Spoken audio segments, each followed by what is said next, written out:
Coming up on the Making Waves VO podcast. The common thread is that it is no longer about the sound of the voice that's booking the job. Like, of course, if the person has an interesting texture or tone or whatever that adds to their connection to the story, so much the better. But it's really the best actors are booking these jobs. Making waves. Making waves. Making waves. Making waves. Making waves. Making waves. Making waves. Making waves. Making waves. Making waves. This is the Making Waves VO podcast with Kevin Kilpatrick and Bobby Maxwell.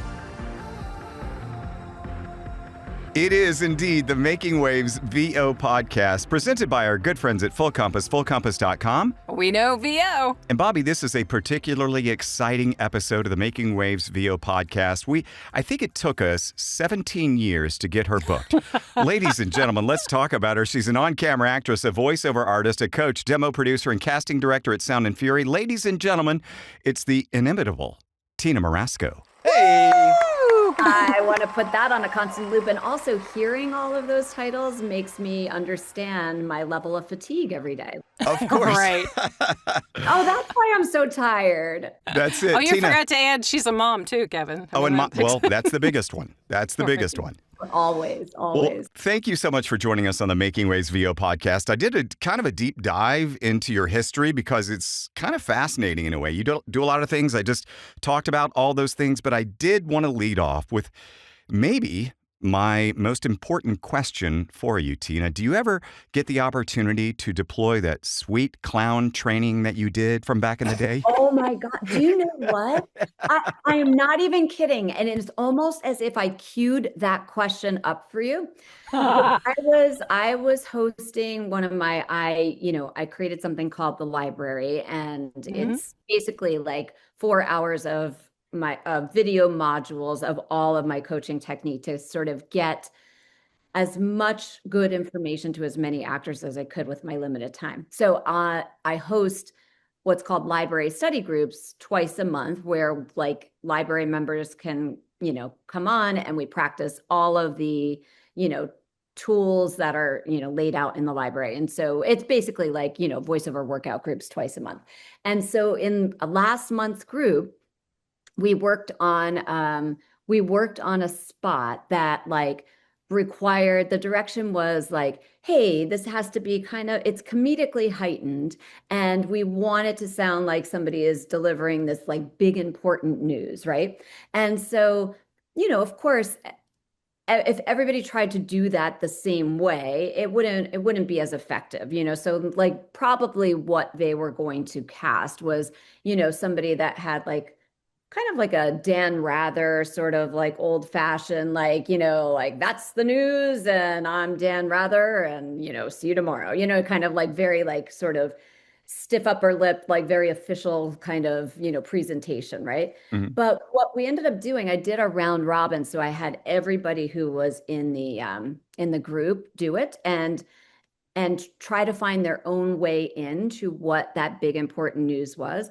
And what I found was, and this was completely unintentional, is that I was directing everybody to, I was sort of seeing what was very unique and specific to them, and then asking them to amplify that. And that's exactly what we learned in that clown class, which was, that's how you find your clown. You find your clown by going, okay, what is something that I have always like disowned about myself? What is something that I've always like hated about myself? So if you were shy, then you would amplify that shyness and be like the shy clown. And then you could make an entire clown out of just being like so shy that it's like painful to even look at a person and make eye contact, and that's what becomes the clown.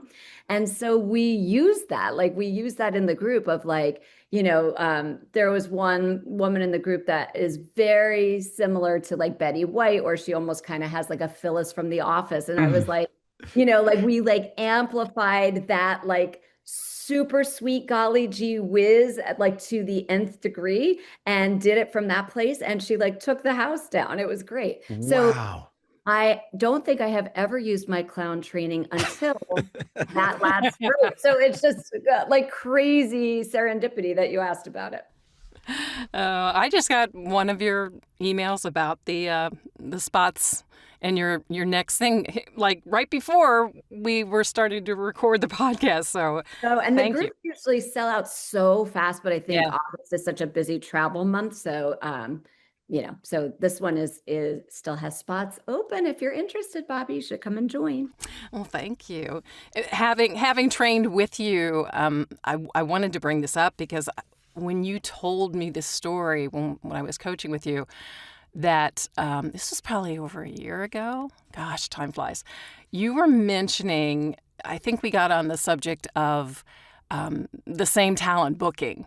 And you said, oh, no, it's not like that at all anymore. If anything, it's like one person will, there's a lot of new talent out there that are booking. Is it still that way? Very, very much so. I think even more than ever. So, I would say like a few years back, like during the pandemic for sure, 2020 and 2021, I would say there were a few voices that were gobbling up the lion's share of the spots. Like there were just people that were just absolutely in the zeitgeist and just for whatever reason, their energy, their sound, their like realness, their connection to the story was just so of the moment that they were booking so many of our projects. And I would say since then, since like I would say 2022 on, clients have really been very reticent to hire people that have a lot of spots running at the same time and are really saturated on the airwaves. And every client ask that comes our way is looking for a totally distinctive, ownable sound to them. So they want to discover somebody. They want to find somebody that maybe nobody has ever heard before that is going to be so unique to their brand. And so I would say, like, hypothetically, if we cast 300 in a year, I would say, I mean, I really want to do the math one day and quantify this, but I would dare say 280 will be 280 different unique voices. And maybe there will be 20 projects that overlap with like one person booked 3, one person might have booked 4, a couple of people booked 2 here and there. But it's really good news in terms of like, it's never been a more even playing field. And it's never been more, like more accessible for people to come in, maybe, like right out of the gate and book one of these big national brand campaigns because clients are really interested in finding people that are, new and fresh and bring like a completely raw perspective to their stories. I love that. And with those 300 or so unique projects and the 280 folks that might be getting those gigs, of those 280, what are the commonalities that you're seeing in the bookings?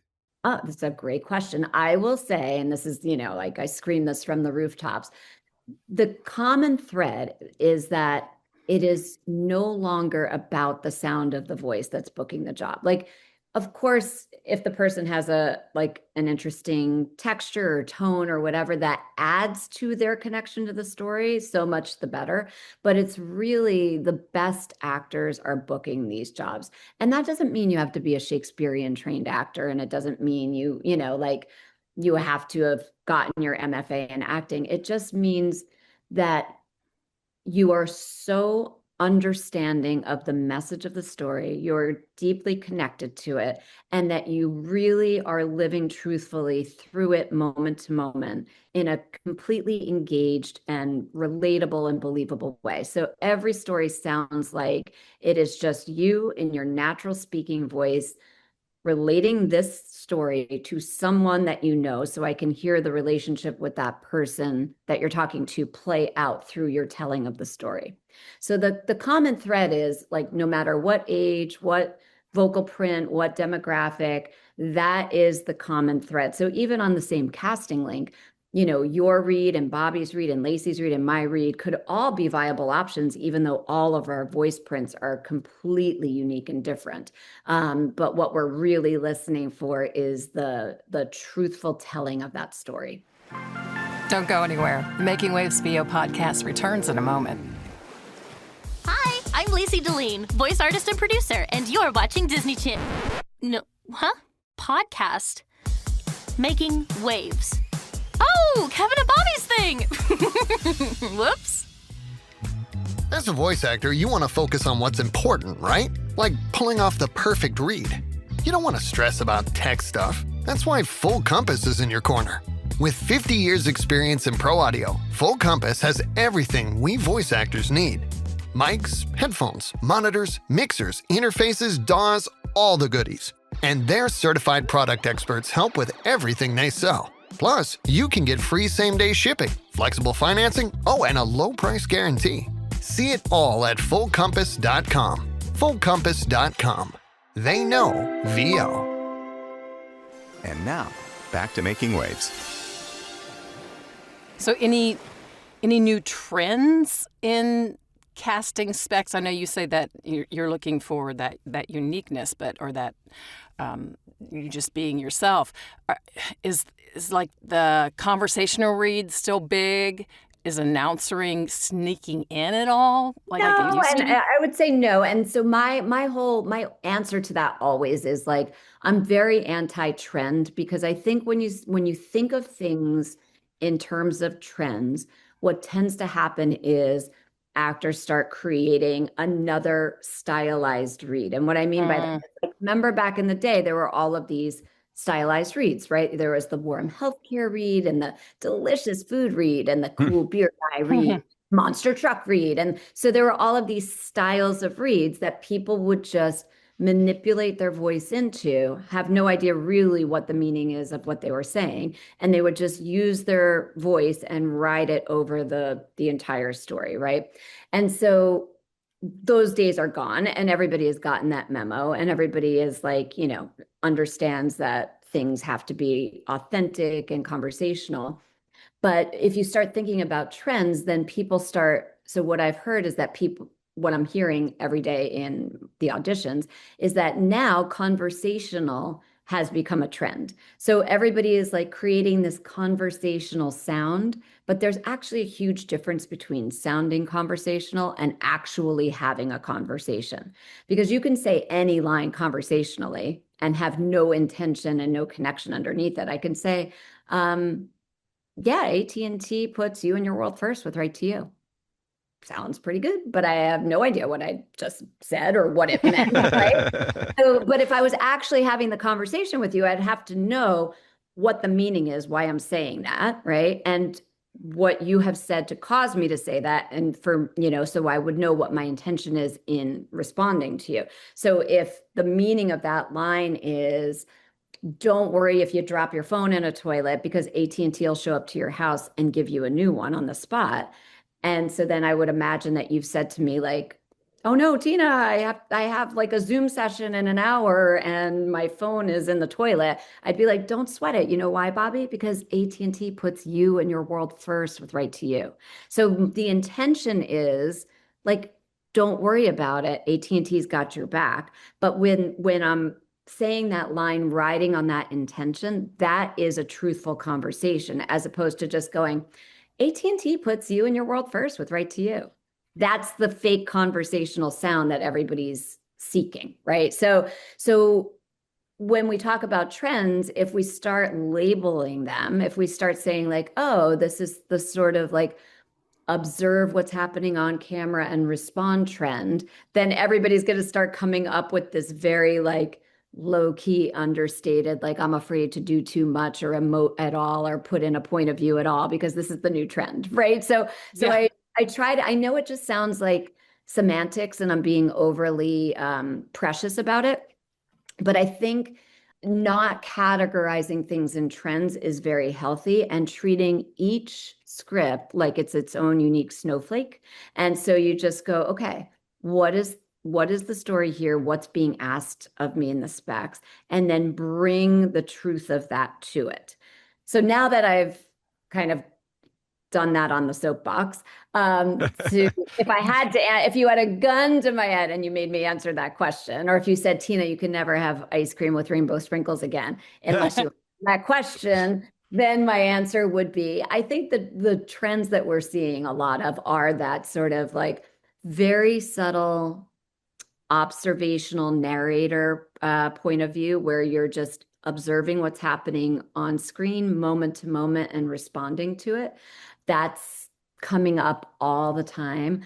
I think, the very, very, very raw, real, heartfelt, like, and I don't mean heartfelt like golly gee whiz, but I mean like not afraid to really drop in and allow your vulnerability to come forward for like the healthcare spots. Like Eli Lilly is a great example. We have the privilege of casting a lot of their work, and it is just some of the best filmmaking you can imagine. It's so poignant and real and touching, and doesn't tiptoe around difficult subject matter, and they really stay true to what they ask us to cast. So if they say, listen, this has to be the lived, breathed experience of this person, they really mean it. And they end up casting somebody who is that dropped in and raw and real and open and vulnerable, and not like, they say that and then they cast somebody that sounds very announcery. So, Yeah. but I mean, I think the announcer thing is it's not there in a sincere way in anything that we cast, but there are a lot of times where it'll be used as a comedic trope, as like like almost like a parody of something. Like what I cast today was, sort of that elevated, like, big important news delivery thing that I was just referencing. That still happens quite a bit. And then obviously the good old, like real grounded, down to earth, relatable, all of that. That's all still very much real and happening every single day. I want to unpack this a little bit, Tina. We met in Dublin for a JMC retreat, and one of, or your style that you're just kind of alluding to, and you didn't really quite package it yet, but would you package it? When I was in Dublin, you presented it like everything that we're going to read is a mini film, and you are responding to what that person has just asked you or said. Can you unpack that a little bit more, please? Yeah, sure. So the two things that we hear every single solitary day when we when we take on a new project, we always do a creative kickoff call with the ad agency creative team. And then we spend a good amount of time, extracting every detail and nuance we can get out of them. And the two things that we hear all the time is that they want everything to sound like true peer-to-peer sharing. So even if you're speaking on behalf of JP Morgan Chase, or you're speaking on behalf of, a hospital or whatever it is, you're still my friend Kevin, who happens to work for JP Morgan, talking to your friend Tina about something that like the back of your hand. So they don't want anybody putting on these, artificial like sounds of professional banker or sound of professional medical expert or any of that. They want everything to sound exactly like I'm talking to you right now and how you've been talking to me. So that's one thing. The other thing that they stress to us all the time is that they are not making commercials. They're making short films, and they really mean it. And I just had this happen maybe 2 months ago. We were casting a project, and the creative director was like, listen, look at me. And I was like, okay, you have my attention. I'm looking at you. And he was like, we ran a round of casting already. I don't know if they did it directly or what. And they said every read that we got sounded like they were auditioning for a commercial. But this is a film, and we need the voiceover to sound like the lived, breathed experience of our protagonist. And in this case, the protagonist was a former military person who had been through the fire and who had seen a lot of stuff and has come out the other side. And they're talking to a younger soldier who is really going through a dark time. So it was a pretty heavy, it was a pretty heavy subject. And they were like, we don't want any false patriotism. We don't want any sounds of military, right? We just have to believe that this person has lived this life, right? And they have to be speaking from inside the story. So the difference between like how I think of the difference between things being a film and the old school way of voicing a commercial is like when we were voicing a commercial in the past, it was like you would use your voice manipulatively, create the sound that matches the style of that commercial, kind of slap it on top, right? But now it's much more, you are being asked as the voiceover to be a protagonist inside this film.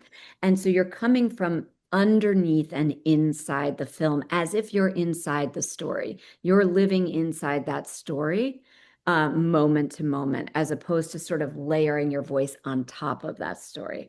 So that's sort of what I mean about everything being a film these days. You also then have to consider that if it is a film, you have to keep your performance right-sized for film, meaning like film acting is much more subtle, it's much more understated and nuanced. So you don't want to overshadow the visuals that are happening in the film.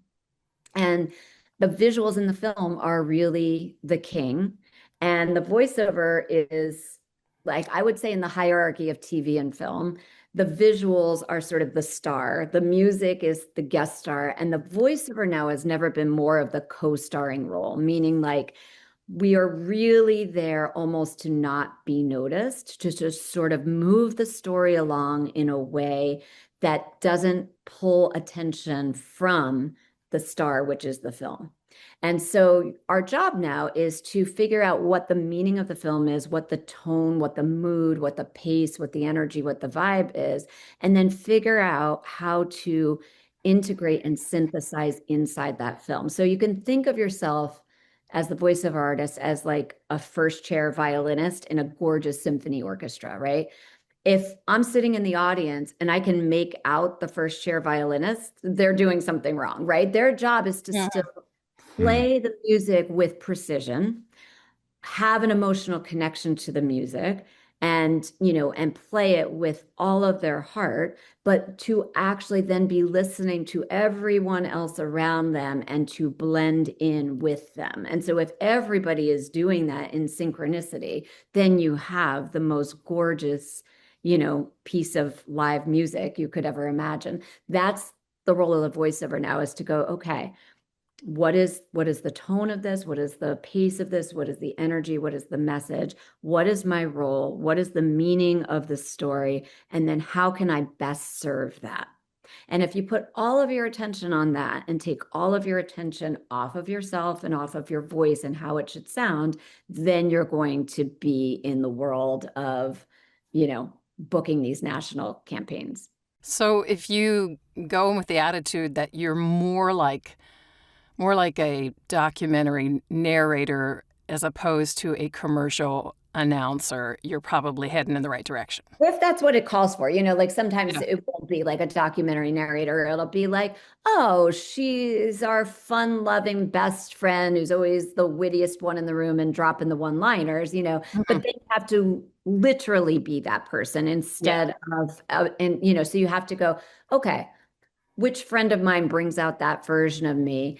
What is my energy when I interact with that person? How do I sit when I'm interacting in that way? Put yourself in that exact body position, that exact energy, then figure out what the meaning is of what you're saying, and then just authentically drop into that version of you and live through the moments truthfully. Does that make sense? Okay. Yeah. Yes. So depending on what the specs are, you're going to sort of like, you know, if it says like, hey, this person speaks with authority, depth, and gravitas on the subject of climate change. Not many of us are experts on climate change, right? So you go, okay, what do I speak with authority, depth, and gravitas on? You know, so Kevin, it would definitely be voiceover for one. I'm sure there are a million other things you're an expert on, right? Bourbon. So bourbon, great. You know, I about bourbon. So if I said to you like, okay, I am going out on a date and this person is taking me to a bourbon tasting event and I know nothing about bourbon, help me. Then you would be like, okay, great. I love talking about this. Like, here you go. And you're going to be breaking it down. But you wouldn't be putting on any affect on your voice. You would just be geeking out, getting to talk about what you love, 100%. And that's the same voice that I would want you to use when you talked about climate change. So it's like, you figure out like, okay, which authentic version of me matches these specs, and you just drop into that, figure out what the story is, and then off you go. Hey, bonjour, parev, marhaba. It's Liana Badawi, voice actor, singer, and puppeteer coming to you live from the Great White North, baby. And you're listening to the Making Waves VO podcast with Kevin and Bobby. Thanks for tuning in.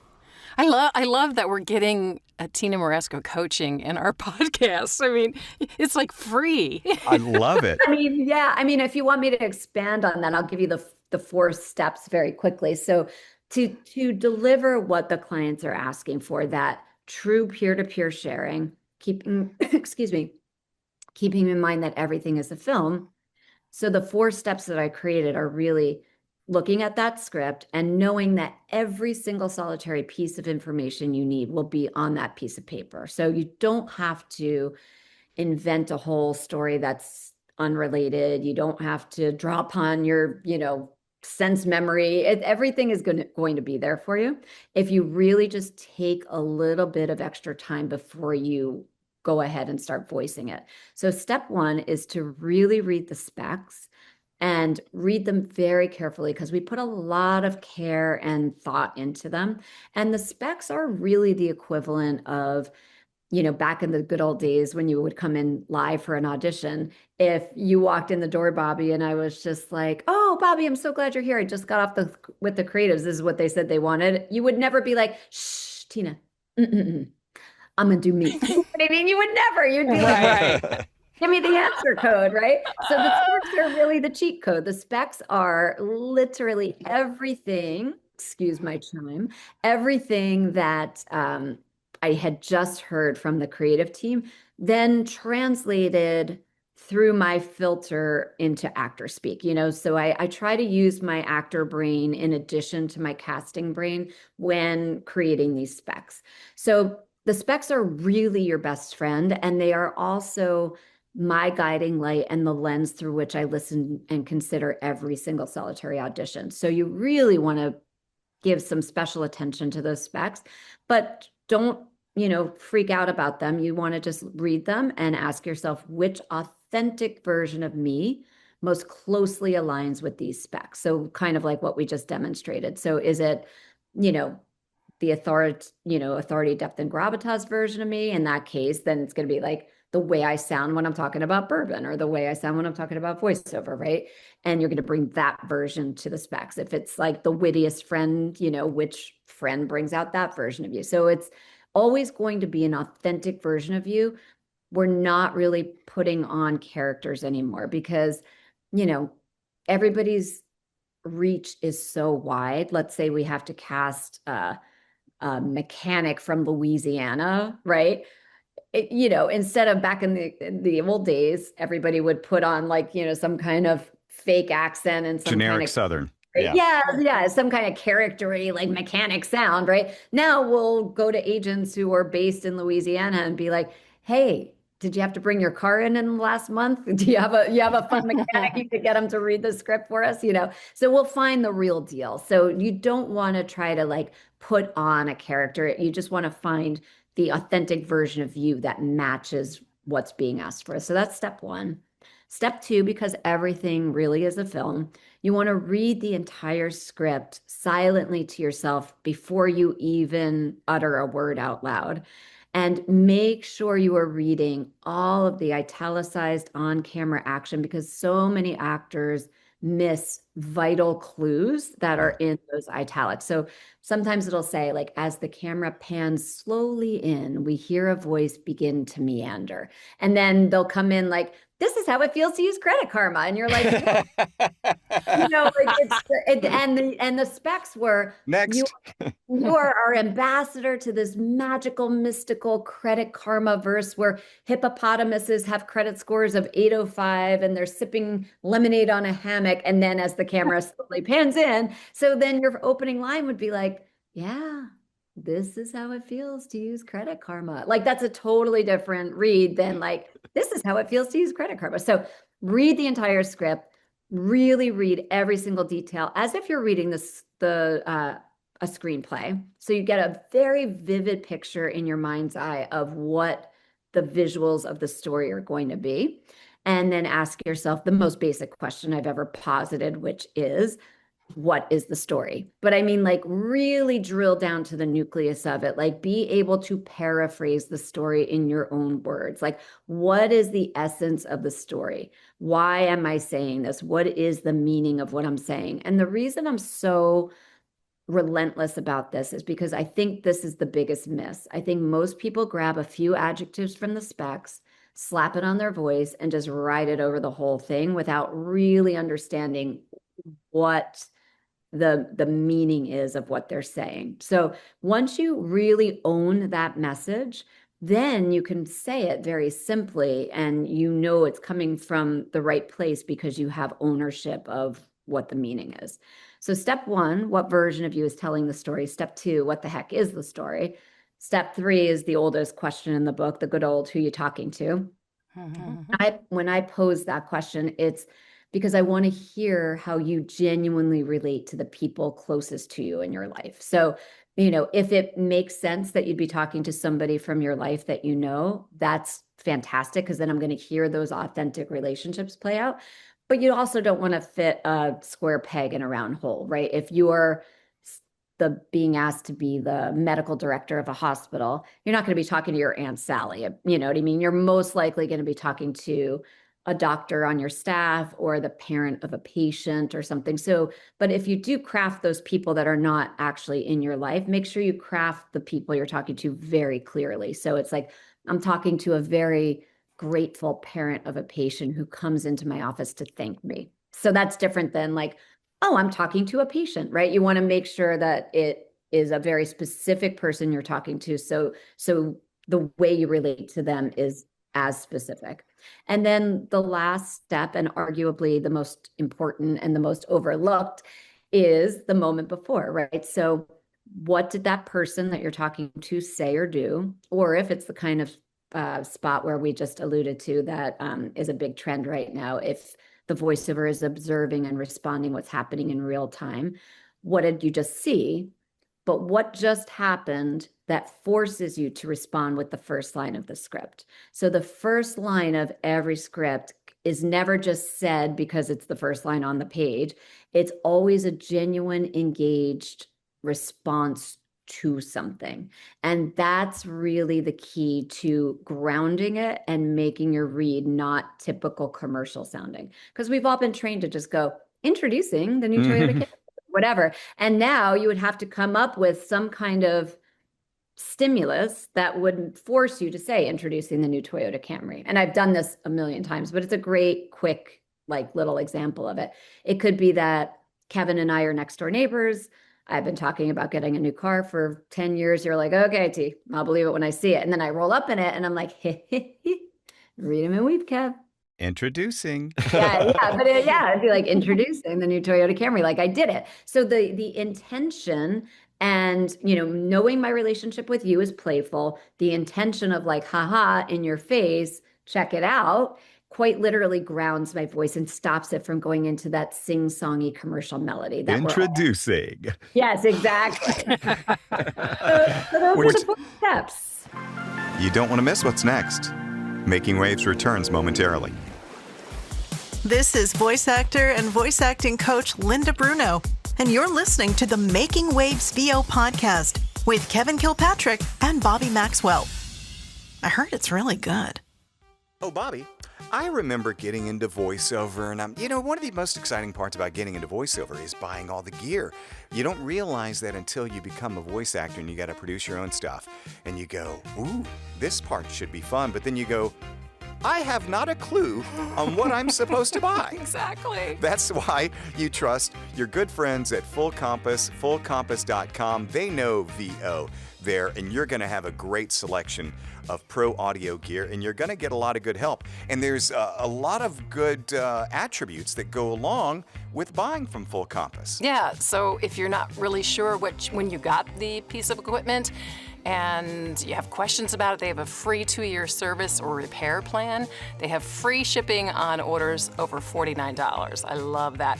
I think my favorite thing is the low price guarantee, because you just never know. You said a second ago that you're getting into this and you don't know what you need, but how about, do you know if you're paying the right price for it? So you don't have to worry about that when you shop at fullcompass.com. They'll guarantee to match the price on the products they sell for new, identical, and immediately available products offered at a lower price. They have flexible financing, Bobby, and they also have free expert assistance, and that's why we say we know VO at Full Compass. Everything from microphones to interfaces to headphones to mic booms, they've got it. If you have any questions and you're more old school and you want to call them on the phone, you can call Full Compass at 800-356-5844. Full Compass and fullcompass.com. We know VO. Now back to the podcast. We've been talking about coaching so much, but you do so many other things on camera. You're a voice actress yourself, demo producer. What keeps you the busiest? That's the first part of the question. The second part of the question is, how often are you auditioning? Weekly, daily? So the first part of the question answers the second part of the question. So casting keeps me by far the busiest. So I coach twice a day before casting starts and once a day when casting wraps. And then casting is like the 9-hour sandwich in the middle. So casting keeps me the busiest. And I don't audition pretty much at all anymore, unless it's a request or it's something so in my wheelhouse that my agents are like, we can't not have you in the mix. Yes, I'm over. That's exactly what I'm saying, Kevin, and you're hired to be my agent now. Once in a blue moon. So like every now and then, like a house will fall on me and like something will come through and I'll be like, sure, I'll do it. But like for the most part, my life is pretty much dedicated to casting and coaching right now. Oh, when you look at the breadth of the auditions you're putting out there and how many responses you're getting, I can see how it builds up. It's like it has to take most of your day. Having said that, I'm assuming that Sound and Fury probably works mainly through agents. So do you ever feel like you're missing out on talent that can't get into agents that are just really, really good, but so many agents are just, their rosters are huge and they have somebody like you or they have 5 people like you. Do you feel like you're missing out on some gold out there? Well, I will say that's part of the reason we at Sound and Fury tend to cast with such a wide net. So like, yes, we do only go through agents, and mostly that's for the confidentiality of our clients. So that way they know scripts aren't being posted on any online sites and they're not being circulated. And we have NDAs in place with all of the agents that we work with. So there's that, added security benefit for our clients. So that's why we only work with agents. But the reason we cast such a wide net and we work with, hundreds of agents in the US alone, and then we work, all over the world, we have agent partners. The reason we cast such a wide net and we're willing to listen to as many auditions as we do is so we can find those diamonds in the rough, the undiscovered, the people who are brand new, who may just have like, their very first regional agent and they're not with the big juggernaut agents, So that's how we really tend to, find those, developmental actors who are new to the scene. And so while I'm sure there are actors who are still working really hard to try to get that first agent, I feel like, you don't have to set the goal of like, oh, I need to be with one of the big 5 to really compete. Like you can try to just start with a smaller regional agent and know that you're still going to have as good of a shot as anybody at accessing some of these larger jobs. So, and then I do, as a coach, I meet actors all the time who aren't, who don't have agents. And if I think they're ready, I will often make a recommendation to an agent or a manager that I think could really use them. And now I've said that out loud, and now I'm going to have like Oh no. It's like people, but it's really truly only merit based. Like if I feel like the person is so ready and just hasn't gotten that break yet from an agent, then I usually make that introduction or at least try to broker it as best I can. You're not affiliated with Sound and the Furry, are you? No, but I mean, I have been a guest director at one of their workshops, but no, they are unrelated. Sound and Fury. Yeah, I saw that. I'm on their email list, I guess, and I saw that, and I was like, that is just. I realized Sound and Fury's, a well-known verse, but I thought, is this a branch of Sound and Fury? No, that actually would be really fun. It would be a subsidiary. That would be cool. I'm going to go off script here for just a second before we get to our nightmare session story. But have you heard? Maybe Bobby, Lacey, or myself come across your desk at any point in time, like from our reps? Like 10,000 times a week, of course. All of you. Yes, all of you. Come on now. I mean, it's funny that, wait, is that a sincere question? It is a sincere question because you send those out in a vacuum to, I don't know, and we've got reps. So I'm just going like, oh, I wonder if she, some of that stuff I'm getting from my agents is from you. She told me in coaching that she had come across mine. So. Oh, okay. Well, no, yeah. What I will do when you book a coaching session, if you are already auditioning, and Bobby knows this all too well, like one of the things we can do is I gather all your previous auditions that you've done for Sound and Fury, and I put them in a zip folder, and then we do review. We play like Monday morning quarterback, and we like listen down, and I tell you how I heard it, and we work on anything that can use added specificity or, some grounding or some deeper connection to the story. And then, I can even if the spot is already aired, I can play you the final spot. I can play you the audition that booked the job. And so you can kind of get a sense of the playing field. So yeah, if I had to gather your folder, I think it would be pretty overflowing. Mine? Seriously? Of course. Yes, of course. Sure, Kev. Okay. With your agents, yeah. Well, okay. Yeah, I just don't know. You send it out and you just, wish, and then sometimes, oh, you're on hold. Oh, or this and that. And I'm like, oh, cool. All right, good. Yeah. And also we're kind of like, we're pretty stealth. We don't put our name on the copy or anything. But like, if you saw all of our copy gathered in a folder, you'd be like, oh, those are Sound and Fury scripts. Wow. Okay.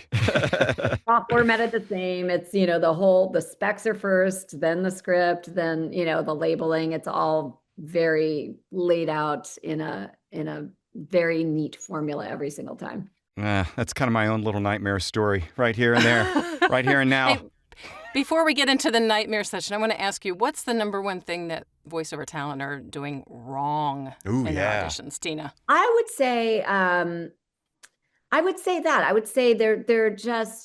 they're not taking enough time before they start speaking. They're not taking enough time to really understand the story and to figure out what the meaning of it is and then relate it simply and truthfully moment to moment. So what they're usually doing is they're relying on a conversational sound and they're just kind of writing that over the words, or they're relying on whatever the sound of the spec is and writing that over the words. And I call that like a spec blanket. Like they're just kind of throwing a blanket of the specs over the top of the script, and it just covers everything with just sarcasm, or it covers everything with gravitas, or it covers everything with warmth. But there's just no nuance to it because it's just all one flavor. Does that make sense? Yes, very. 100%. Thanks so much for that. All right.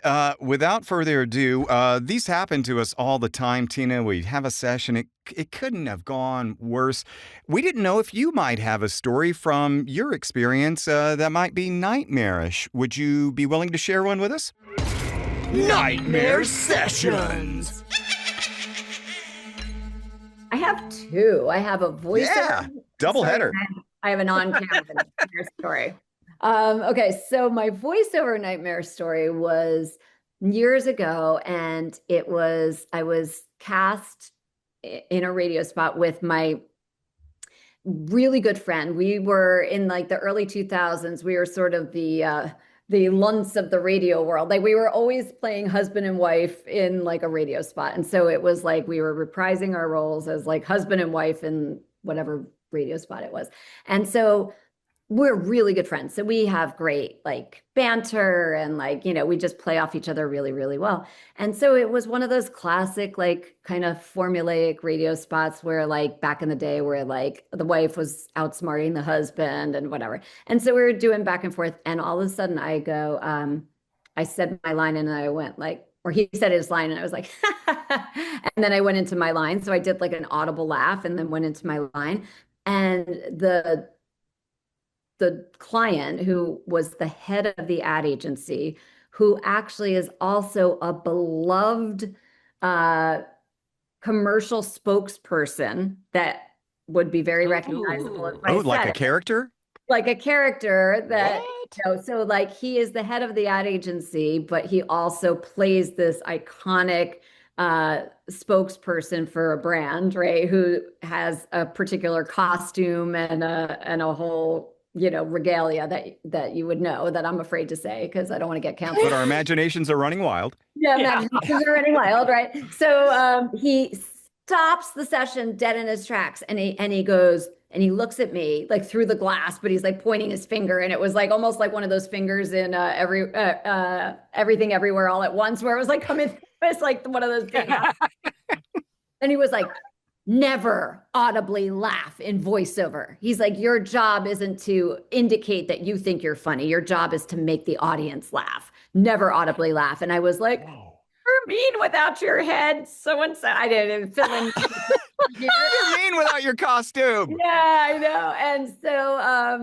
And so, but you know what? It stuck. I have never forgotten it. And now when I'm casting, when I hear an audible laugh and I can tell it's a little orchestrated, it does take me right out of it. And so, now because of the tenderness of that pain and how close it still is to my heart, I do not penalize the actor for doing it. I will just cut it out for you. So Oh, that's very nice. I will just edit it out for you in case the creatives on the other side might. I also have a terrible on-camera story. Dish it. My gosh, I tell the story in the library too. And the reason I tell the story in the library is to illustrate the point that like sometimes you just need to say can you bleep me out if I say Yeah, first you word? can drop it. Okay. Yeah. Sometimes you just need to say the fucking words, right? And sometimes it's hard to learn that lesson, but like, especially when you're doing tags and voiceover, just say the fucking words. It's a tag. Like just say the words, slap it on the end of the spot, get the heck out of Dodge, right? That's really the case. So I booked a co-star on 2.5 Men. This is years ago. And when I went in for the producer session for the callback, whatever I did on the punchline, it like caused like uproarious laughter in the room. And that is like the kiss of death because you don't know what you did because you're so in the moment. But then once you get that response, you're like, it's literally like you're chasing the dragon to make sure you keep getting it every time. Yeah. And so I booked the role. I'm psyched. I get the script. The script title is that punchline. So my line, even though I'm just like a tiny little co-star, my line is the title of the episode. So that just inflates my little actor ego even more, right? And so I'm like, oh, I have the punchline of the entire episode, right? So now I've got to milk the crap out of this, right? And so, I'm on set. It was during like the Charlie Sheen Tiger Blood era. It was iconic. And I'm just having a good old time. And so I go to, the scene's going well. I go to do that line and I am like chewing the scenery, like literally like nostrils are flaring. And it's a really funny line. It was like Charlie's name, he created this character called Charlie Waffles, and he was trying to be a children's jingle singer so he could meet all the hot moms. And so I'm at like a CD signing to get him to sign my daughter's CD, and I'm trying to pick him up. So my line was, "So tell me, is there a Mrs. Waffles?" And I was just eating that. Like I was just like literally like it was. There were so many ways it was wrong. It was just like, icky, wasn't it? was so icky and on so many levels, right? And they just kept okay, let's take it again, let's take it. But nobody was telling me anything. And I'm thinking, oh, they're just probably at Video Village just cracking up, seeing how many different ways I can come up with this. No, they were like, what is wrong with this woman? Is she having a stroke? Like, seriously, like, what is going on? And finally, the, showrunner, who I will not name, but like very, very famous, television creator, comes up to me and just like literally like just leans into my ear and says, "Can you just say the fucking word so we can go to lunch?" I love that. Oh my gosh.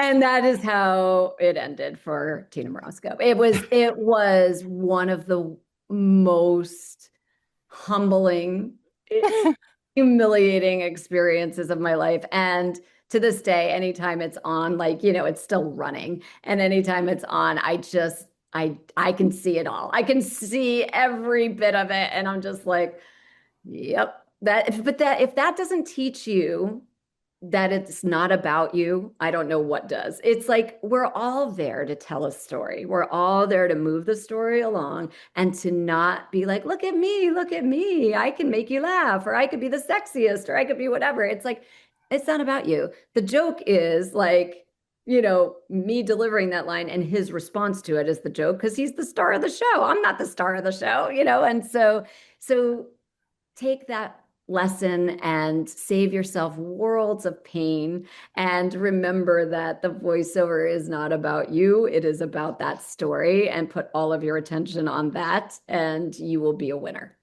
That's a perfect summation. I mean, you can't put it any better than that. Bobby, to reinforce what she was just talking about, prior to our recording, I was, doing the deep dive on Tina and her background, and I watched her reel, and that clip is on her reel. On her. Yeah. And I was, when I saw it, I was like, oh, that's very natural. That's literally what I thought. Literally what I thought. Yeah, it was terror. Natural terror. It was natural humiliation and terror. Yeah. Oh my gosh. Wow. Oh my God. That's so great. The first 72 takes. Tina, if anybody wants to get a hold of you for coaching or information about the library, how can they do that? My website would be the best place, and that is TinaMorascoCoaching.com. So TinaMorasco coaching.com. Tina, thank you so much for your time. This has been a blast. We know you're super busy, and it means a lot that you joined us today.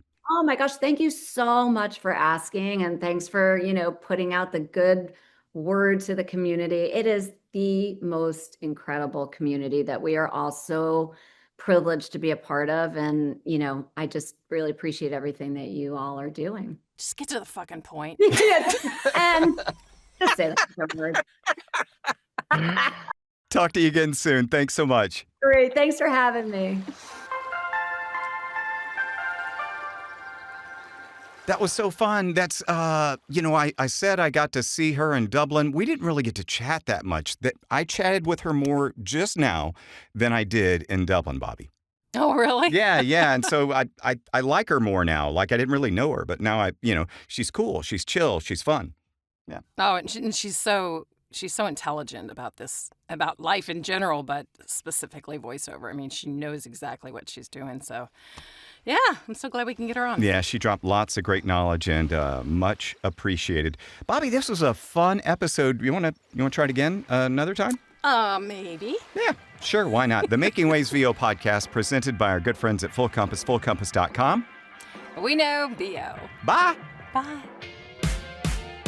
The Making Waves VO podcast is produced by K2 Media Productions with hosts Kevin Kilpatrick and Bobby Maxwell. Sound design and editing by Jason Traver. Production assistance by Lacey Deline. Publicity and social media by Shannon Scott and Silas Phillips. Be sure to subscribe to the Making Waves VO podcast on your favorite platform. For all episodes, merchandise, gear, and more, visit makingwavesvo.com. Until next time, I'm AJ McKay. Keep making waves.